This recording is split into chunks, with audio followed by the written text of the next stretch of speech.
النهارده قررت ان انا ازرع نخله. طبعا في ناس كتير تقول لك هو انا هزرع نخله، هو انا لسه هستنى اكل منها؟ لكن انا بقول كفايه ان انا قعدت في الظل بتاعها لما يوم ما انا زرعتها، ومش مهم مين اللي هياكل. في ناس تاني زرعت وانا كلت، ابعتها لك. انا بعمل دي بس عشان ناموس جوزي.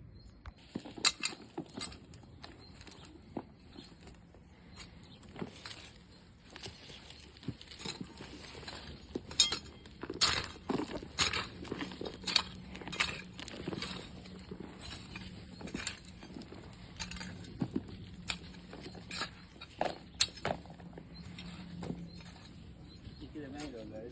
حلوه. لا مرتاح. يا رب اسمع،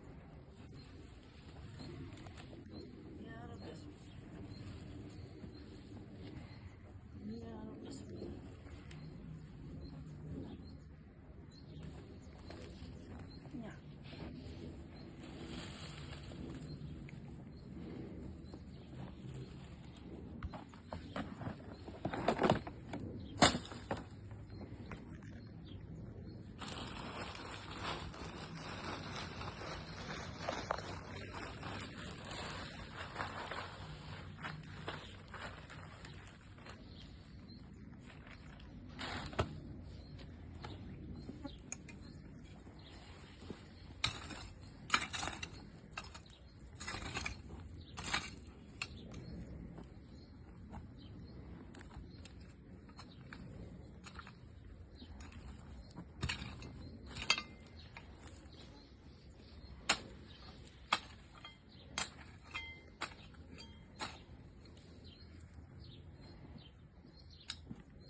بس